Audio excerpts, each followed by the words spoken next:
जुनून होना चाहिए लक्ष्य को पाने के लिए। सपना तो हर कोई देखता है दूसरों को बताने के लिए।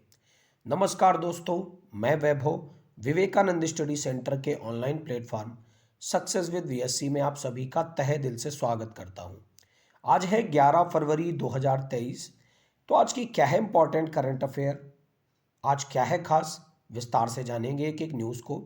उससे पहले जितने भी लोग लाइव जुड़े हुए हैं एक बार लाइक बटन पर प्रेस कर दें और दोस्तों के साथ इस वीडियो को शेयर कर दें। शुरू करेंगे आज की करंट अफेयर को और देखेंगे आज क्या क्या है खास। पहली न्यूज़ है, पत्रकार ए बी के प्रसाद को राजा राम मोहन राय राष्ट्रीय पुरस्कार के लिए चुना गया है। तो वयोवृद्ध पत्रकार हैं डॉक्टर ए बी के प्रसाद को पत्रकारिता में उत्कृष्टता के लिए प्रतिष्ठित राजा राम मोहन राय राष्ट्रीय पुरस्कार के लिए चुना गया है। बात करें डॉक्टर ए बी के प्रसाद की, तो आंध्र प्रदेश के सभी मुख्य धारा की पत्रिकाओं के संपादक होने का सम्मान भी इनको प्राप्त है। तो याद रखिएगा, पत्रकार ए बी के प्रसाद को राजा राम मोहन राय राष्ट्रीय पुरस्कार के लिए चुना गया है। इन्होंने 2004 से 2009 के दौरान संयुक्त आंध्र प्रदेश में राजभाषा आयोग के अध्यक्ष के रूप में कार्य किया हुआ है। पुरस्कार को 28 फरवरी 2023 को प्रेस काउंसिल ऑफ इंडिया द्वारा दिया जाएगा। तो इम्पॉर्टेंट अवार्ड रहेगा आपके लिए, आपके एग्जाम के लिए। तो आप इस अवार्ड को याद कर लीजिएगा कि राजा राम मोहन राय पुरस्कार 2023 से किसे सम्मानित किया गया, तो डॉक्टर ए बी के प्रसाद जो कि पत्रकार हैं पेशे से, इनको दिया गया है। अब यहाँ पर आंध्र प्रदेश की बात आई है, तो क्या आप जानते हैं आंध्र प्रदेश तेलंगाना एक ही में हुआ करते थे, लेकिन 2 जून 2014 को आंध्र प्रदेश दो भागों में टूट गया। एक आंध्र प्रदेश हो गया और एक तेलंगाना हो गया। ठीक है गाइस। अब प्रेस काउंसिल ऑफ इंडिया की बात आई है, तो आइए प्रेस काउंसिल ऑफ इंडिया के बारे में कुछ जानकारी प्राप्त कर लेते हैं। यह 1966 में गठित हुआ था, एक प्रकार का संवैधानिक निकाय है प्रेस के लिए, और प्रेस द्वारा प्रेस का एक स्वनियामक प्रहरी है जो 1978 के प्रेस काउंसिल अधिनियम के तहत संचालित होता है। इसके परिषद में एक अध्यक्ष होता है जो कि परंपरागत रूप से सर्वोच्च न्यायालय के एक सेवानिवृत्त न्यायाधीश होते हैं, और 28 अतिरिक्त सदस्य होते हैं।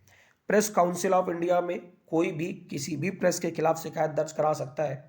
इसके अध्यक्ष हैं न्यायमूर्ति रंजना प्रकाश देसाई। उम्मीद करता हूं आज की पहली न्यूज़ आपको पूरी की पूरी अच्छे तरीके से क्लियर हो गई होगी कि राजा राम मोहन राय पुरस्कार जो है ये पत्रकारिता क्षेत्र के ए बी के प्रसाद को दिया गया है। किसके द्वारा, तो प्रेस काउंसिल ऑफ इंडिया द्वारा दिया गया है। तो ये सारे पॉइंट आपको क्लियर हो गए होंगे। बढ़ते हैं आज की अगली न्यूज़ की तरफ। अगली न्यूज़ है, मोबीक्विक यूपीआई पर क्रेडिट कार्ड का समर्थन करने वाली भारत की पहली ऐप बन गई है। ठीक है, तो मोबीक्विक यूपीआई पर रुपे क्रेडिट कार्ड का समर्थन करने वाला पहला फिनटेक ऐप बन गया है। यह एकीकरण भारतीय राष्ट्रीय भुगतान निगम यानी एनपीसीआई और भारतीय रिजर्व बैंक के दृष्टिकोण के अनुरूप है, जो उन व्यापारियों तक क्रेडिट कार्ड को पहुंचाएगा जो क्रेडिट पारिस्थितिकी तंत्र का हिस्सा नहीं है। रूपी क्रेडिट कार्ड देश के सभी प्रमुख बैंकों, निजी और सार्वजनिक क्षेत्र द्वारा जारी किए जाते हैं। तो याद रखिएगा ये न्यूज़ कि रुपे कार्ड जो है इसमें मोबीक्विक यूपीआई पर क्रेडिट कार्ड का समर्थन करने वाली भारत की पहली ऐप बन गई है। तो मोबीक्विक का नाम याद रखिएगा, और यूपीआई पर रुपे क्रेडिट कार्ड का समर्थन करने वाला पहला फिनटेक बन गया है, इसको भी याद रखिएगा। किसके द्वारा ये जारी किया जाता है, तो एनपीसीआई द्वारा। आइए एनपीसीआई के बारे में कुछ जानकारी प्राप्त कर लेते हैं। भारतीय राष्ट्रीय भुगतान निगम यानी एनपीसीआई भारत में खुदरा भुगतान के संचालन के लिए एक अम्ब्रेला निकाय है। इस संगठन की स्थापना भारतीय रिजर्व बैंक ने भारतीय बैंक संघ के साथ मिलकर करी थी। इसे दिसंबर 2008 में निगमित किया गया था। मुख्यालय मुंबई के अंदर है। एनपीसीआई के अगर उत्पादों की बात करें तो इसके उत्पादों में रुपे कार्ड आता है, नेशनल कॉमन मोबिलिटी कार्ड आता है, भारत इंटरफेस फॉर मनी यानी भीम आता है, एकीकृत भुगतान इंटरफेस यानी यूपीआई आता है, और भारत बिल भुगतान प्रणाली आते हैं। तो उम्मीद करता हूँ ये न्यूज़ भी आपको क्लियर हो गई होगी। आज से मैं थोड़ा सा रफ्तार में चल रहा हूँ क्योंकि मैं ये चाहता हूँ कि जो मेरी 20 मिनट की क्लास है इसको मैं 15 मिनट में एंड कर दूं, जिससे आपकी करंट अफेयर की क्लास जल्दी हो जाए। और ये तो आप परेशान होइएगा ही नहीं कि सर जल्दी से करेंगे तो हो सकता है कोई पॉइंट छोड़ दे। ऐसा नहीं है, रफ्तार बढ़ाई है, डिटेल में जाना नहीं छोड़ा है। ठीक है, तो ये पॉइंट याद रखिएगा गाइस, जो मैंने आपको बताया कि भारतीय राष्ट्रीय भुगतान निगम के द्वारा मोबीक्विक यूपीआई पर क्रेडिट कार्ड का समर्थन करने वाला भारत की पहली ऐप बन गई है। तो याद रखिएगा गाइस, कमेंट कॉलम में आंसर करिए मोबीक्विक के वर्तमान में सीईओ कौन है। बढ़ते हैं अगली न्यूज की तरफ। अगली न्यूज है एमआरएफ के मैन को एटीएमए लाइफ टाइम अचीवमेंट पुरस्कार से चुना गया है। तो एमआरएफ लिमिटेड के अध्यक्ष और प्रबंध निदेशक के एम मैमैन को मारुति सुजुकी इंडिया के प्रबंध निदेशक हिसाची टेकुची द्वारा A T M A life time achievement award से सम्मानित किया गया है। 8 फरवरी को नई दिल्ली में ऑटोमोटिव टायर मैन्युफैक्चर एसोसिएशन वार्षिक कॉन्क्लेव 2023 में पुरस्कार दिया गया है। किनको दिया गया है तो नाम जरूरी है। एमआरएफ के मैमैन को A T M A life time achievement award से सम्मानित किया गया है। एमआरएफ एक टायर बनाने वाली कंपनी है। इसके अलावा एमआरएफ के बैट भी आते थे जिससे मास्टर ब्लास्टर सचिन तेंदुलकर खेला करते थे। तो ये सारे पॉइंट आपको याद रखने पड़ेंगे, आपके एग्जाम का हिस्सा बन सकते हैं। बढ़ते अगली न्यूज़ की तरफ। आज की सबसे इंपॉर्टेंट न्यूज़ है जम्मू कश्मीर से, क्योंकि भारत में लिथियम के भंडार पहली बार खोजे गए हैं और ये जम्मू कश्मीर के अंदर खोजे गए हैं। तो भारतीय भूवैज्ञानिक सर्वेक्षण यानी जियोलॉजिकल सर्वे ऑफ इंडिया को पहली बार भारत में लिथियम भंडार मिले हैं। जीएसआई के अनुसार जम्मू कश्मीर के रियासी जिले के सलाल हैमाना क्षेत्र में 5.9 मिलियन टन के लिथियम संसाधन पाए गए हैं। भारत के लिए लिथियम का भंडार बहुत महत्वपूर्ण है क्योंकि सरकार इलेक्ट्रॉनिक कारों पर ध्यान केंद्रित कर रही है। लिथियम की बात करें तो एक अलौह धातु है और ईवी बैटरी का प्रमुख घटक है। तो फिर से देख लीजिए, भारत में पहली बार जम्मू कश्मीर में लिथियम के भंडार मिले हैं, ऐसा बताया है जियोलॉजिकल सर्वे ऑफ इंडिया ने। न्यूज़ इंपॉर्टेंट है। आइए अब कुछ जियोलॉजिकल सर्वे ऑफ इंडिया से स्टैटिक जीके पॉइंट को कवर करते हैं, क्योंकि आपको पता है इस क्लास में हम स्टैटिक जीके को बहुत ही ज़्यादा कवर करते हैं।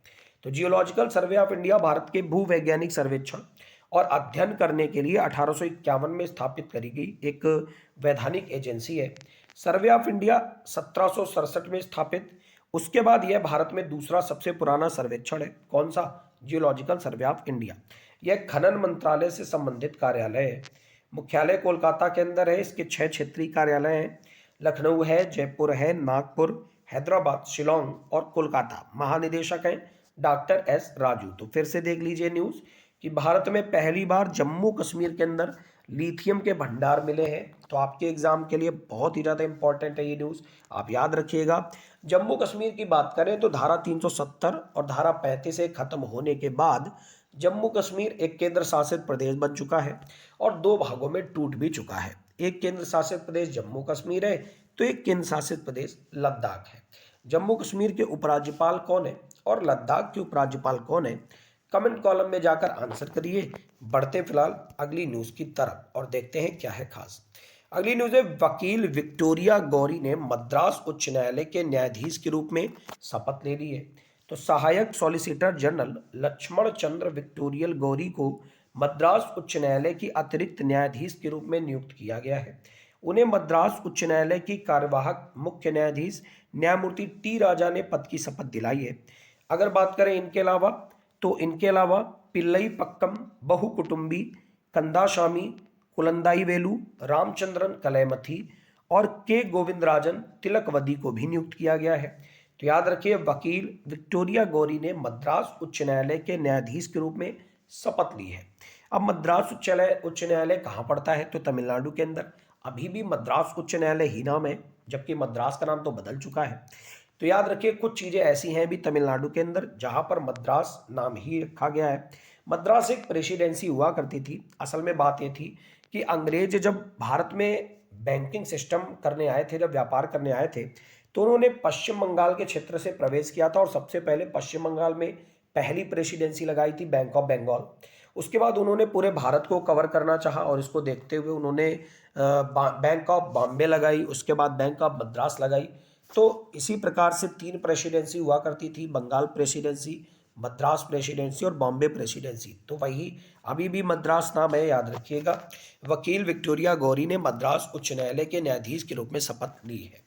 तो उम्मीद करता हूँ क्लियर हो गया होगा। बढ़ते अगली न्यूज़ की तरफ। अगली न्यूज़ है विश्व दलहन दिवस, जो कि 10 फरवरी को मनाते हैं। तो दलहनी फसलों के महत्व को उजागर करने के लिए संयुक्त राष्ट्र महासभा ने 10 फरवरी को विश्व दलहन दिवस के रूप में नामित किया है। दालों की बात करें तो भोजन के लिए उगाए गए फलीदार पौधों के खाद्य बीज हैं। इसके अलावा 2013 में संयुक्त राष्ट्र महासभा ने 2016 को अंतर्राष्ट्रीय दलहन वर्ष के रूप में घोषित करने का संकल्प लिया था। बात करें विश्व दलहन दिवस 2023 की, तो इसकी थीम सबसे इंपॉर्टेंट है, pulses are a sustainable future. फिर से एक बार देखिए, 10 फरवरी को विश्व दलहन दिवस मनाया गया और इसकी थीम है pulses for a sustainable future. कौन कौन से डे अभी तक हम लोगों ने मना लिए हैं फरवरी में? तो 2 फरवरी को वर्ल्ड वेटलैंड डे मनाया था और 4 फरवरी को वर्ल्ड कैंसर डे मनाया था। यही 2 डे ऐसे हैं जो ज़्यादा इंपॉर्टेंट रहे हैं। वैसे फरवरी में तो बहुत ही ज़्यादा इंपॉर्टेंट डेज हो चुके हैं। अब बात करते हैं जनवरी की, क्योंकि जब बात आती किसी भी डे की तो मैं आपके बीच पुराने डेज जरूर डिस्कस करता हूँ। जनवरी खत्म करके हम लोग आए हैं। जनवरी में 1 जनवरी को डीआरडीओ डे मनाया था, यानी डीआरडीओ ने अपना 65वां स्थापना दिवस मनाया था। इसके अलावा हम लोगों ने 4 जनवरी को लुई ब्रेल की याद में ब्रेल लिपि दिवस मनाया था। 6 जनवरी को महाराष्ट्र के दामोलकर पत्रकार की याद में पत्रकारिता दिवस मनाया गया था। इसके अलावा बात करें तो 9 जनवरी को एनआरआई डे मनाया गया था। 10 जनवरी को विश्व हिंदी दिवस मनाया गया था। 12 जनवरी को स्वामी विवेकानंद जी की 160वीं जयंती के अवसर पर राष्ट्रीय युवा दिवस मनाते हैं। 15 जनवरी को इंडियन आर्मी डे मनाते हैं। इसके अलावा 14 जनवरी छूट गया, इस दिन मनाते हैं आर्म्ड फोर्सेज वेटरन्स डे। 16 जनवरी को स्टार्टअप डे मनाते हैं। 23 जनवरी को बात करें तो सुभाष चंद्र बोस की जयंती यानी पराक्रम दिवस के रूप में मनाते हैं। 24 जनवरी को अंतर्राष्ट्रीय बालिका दिवस मनाते हैं। इसके अलावा बात करें 25 जनवरी को मतदाता दिवस मनाते हैं। 30 जनवरी को शहीद दिवस मनाते हैं। तो उम्मीद करता हूँ सारे पॉइंट आपने क्लियर कर लिए होंगे। तो याद रखिएगा ये भी पॉइंट, विश्व दलहन दिवस 10 फरवरी को और इसकी थीम रही pulses are a sustainable future. बढ़ते अगली न्यूज़ की तरफ। अगली न्यूज़ है 10 फरवरी से दक्षिण अफ्रीका में शुरू हुआ है आईसीसी T20 महिला विश्व कप। ठीक है, आईसीसी T20 महिला विश्व कप 10 फरवरी 2023 को दक्षिण अफ्रीका में शुरू हुआ है और यह पहली बार है जब टूर्नामेंट किसी अफ्रीकी देश में हो रहा है। यह मैच केप टाउन, गैकेवेरा और पार्ल में खेला जाएगा। फाइनल 26 फरवरी 2023 को न्यूलैंड क्रिकेट स्टेडियम में खेला जाएगा। इसमें कुल 10 टीमें भाग ले रही और आयोजन के दौरान कुल 33 मैच खेले जाएंगे। तो याद रखिएगा गाइस कि महिला T20 विश्व कप शुरू हो गया है। कहाँ पर? दक्षिण अफ्रीका के अंदर। अभी आपको याद होगा महिला अंडर 19 टीम जीत कर आ रही है। साउथ अफ्रीका में ही हुआ था अंडर 19 महिला विश्व कप, जिसमें इंग्लैंड को हराकर महिला टीम ने जीता था, फाइनल में चैंपियन बनी थी। सैफाली वर्मा हमारी महिला क्रिकेट टीम की कैप्टन थी। तो अब ये बताइए हमारी जो महिला टीम है अंडर 19 के अलावा उसकी कैप्टन वर्तमान में कौन है? कमेंट कॉलम में छाप दीजिए। बढ़ते हैं अगली न्यूज़ की तरफ। अगली न्यूज़ है नासा के मुख्य अंतरिक्ष यात्री के रूप में चुने गए हैं जो अकाबा। तो नासा ने अंतरिक्ष यात्री जो अकाबा को फरवरी में ह्यूस्टन में एजेंसी के जॉनसन स्पेस सेंटर में अंतरिक्ष यात्री कार्यालय के प्रमुख के रूप में नियुक्त किया है। इनकी बात करें तो वे हिस्पैनिक विरासत के पहले व्यक्ति हैं जिन्हें कार्यालय का नेतृत्व करने के लिए चुना गया है। उन्होंने एक मिशन विशेषज्ञ और फ्लाइट इंजीनियर के रूप में कार्य किया हुआ है। 2012 में लॉन्च किए गए पहले पुनः आपूर्ति अंतरिक्ष यान ड्रैगन ऑफ स्पेस एक्स का इन्होंने समर्थन किया था और उन्हें स्पेस वॉक में भी हिस्सा लिया है। तो याद रखिए नासा के मुख्य अंतरिक्ष यात्री के रूप में चुने गए हैं जो अकाबा। बढ़ते अगली न्यूज़ की तरफ। आपको पता है ना तुर्की और सीरिया में कैसी आफत आई है, भूकंप आया हुआ है वहाँ पर, है ना। तो तुर्की और सीरिया की मदद के लिए भारत ने हाथ बढ़ाया है और शुरू किया है ऑपरेशन दोस्त। तो तुर्की और सीरिया में आए भूकंप के बाद दोनों देशों की सहायता के लिए भारत सरकार द्वारा शुरू किया गया एक बचाव अभियान। इस ऑपरेशन के तहत भारत ने तुर्की और सीरिया के भूकंप प्रभावित देशों में एक फील्ड अस्पताल, आपूर्ति और बचाव कर्मियों को तैनात किया है। भारतीय वायुसेना KC-17 ग्लोब मास्टर विमान को भी ऑपरेशन में लगाया गया है। तो याद रखिए तुर्की और सीरिया की मदद के लिए भारत ने शुरू किया है ऑपरेशन दोस्त। अब उस दिन हम लोगों ने तुर्की के बारे में डिस्कस किया था, तो आज सीरिया को पढ़ेंगे। पूर्वी भूमध्य सागर में स्थित एक पश्चिम एशियाई देश है और ये एकमात्र देश है जो बाथिज्म, एक विचारधारा जो अरब समाजवाद और अरब राष्ट्रवाद की वकालत करती है, उसके द्वारा शासित है। 2016 से 2018 तक सीरिया वैश्विक शांति सूचकांक में लास्ट प्लेस पर रहा है। राष्ट्रपति बशर अल असद है, राजधानी दमिश्क है, जनसंख्या करीब 2.25 करोड़ के आसपास है, राष्ट्रभाषा अरबी है और मुद्रा है सीरियाई पाउंड। तो ये थी ये न्यूज़। बढ़ते अगली न्यूज़ की तरफ। अगली न्यूज़ है महाराष्ट्र सरकार से। महाराष्ट्र भूषण पुरस्कार की घोषणा करी गई है। अप्पा साहब धर्म अधिकारी को यह पुरस्कार दिया गया है। तो याद रखिए, प्रसिद्ध सामाजिक कार्यकर्ता, उपदेशक और समाज सुधारक हैं अप्पा साहब धर्म अधिकारी। इनको 2022 के लिए महाराष्ट्र भूषण पुरस्कार से सम्मानित किया गया है। इनके पिता थे नाना साहब धर्माधिकारी, जिन्होंने 2008 में तत्कालीन मुख्यमंत्री अशोक चौहान द्वारा इसी पुरस्कार से सम्मानित किया गया था। अप्पा साहब को 2017 में पद्मश्री भी मिल चुका है। तो याद रखिएगा, महाराष्ट्र भूषण पुरस्कार इंपॉर्टेंट है, हर एक एग्जाम में पूछा भी जाता है। ये दिया गया अप्पा साहब धर्म अधिकारी को। बढ़ते हैं अगले पॉइंट की तरफ। अगली न्यूज है, साइबर सुरक्षा में सुधार के लिए क्वाड देशों ने लॉन्च किया है क्वाड साइबर चैलेंज। ठीक है गाइस, तो फरवरी में चतुर्भुज सुरक्षा या क्वाड ने अपने देशों में साइबर सुरक्षा में सुधार के लिए एक सार्वजनिक अभियान क्वाड साइबर चैलेंज को शुरू किया है। क्वाड ने इंडो पैसिफिक और अन्य देशों के इंटरनेट उपयोगिताओं को चुनौती का हिस्सा बनने और सुरक्षित एवं जिम्मेदाराना ढंग से साइबर दुनिया का इस्तेमाल करने के लिए आमंत्रित किया है। क्वाड की बात करें तो इसमें भारत, अमेरिका, जापान और ऑस्ट्रेलिया शामिल है। तो एक बार फिर से देख लीजिए, साइबर सुरक्षा में सुधार के लिए क्वाड देशों ने लॉन्च किया क्वाड साइबर चैलेंज। बढ़ते हैं अगली न्यूज की तरफ। अगली न्यूज है, व्हाट्सएप दिव्यांगजनों के लिए भारत की सबसे सुलभ ऐप शुरू करने जा रहा है, जिसका नाम है making the digital ecosystem disabled friendly. ये एक रिपोर्ट है जिसमें व्हाट्सएप को दिव्यांग व्यक्तियों के लिए भारत की सबसे सुलभ ऐप नामित किया गया है। कुछ बात करें दिव्यांगजनों की, तो दिव्यांगजन वो होते हैं जो शारीरिक, मानसिक रूप से दीर्घकालिक अक्षमता से ग्रसित होते हैं। 2011 की जनगणना के अनुसार पीडब्ल्यूडी कुल जनसंख्या का 2.21% है। 7.62% दिव्यांग व्यक्ति 0 से 6 वर्ष आयु वर्ग के हैं। अनुच्छेद 41 में ऐसा कहा भी गया है संविधान में कि इस तरह के मामलों में शिक्षा, काम और सार्वजनिक सहायता का अधिकार होना चाहिए। तो ये थी ओवरऑल आज की न्यूज़। आपको क्लास कैसी लगी कमेंट कॉलम में आप जरूर बताइएगा।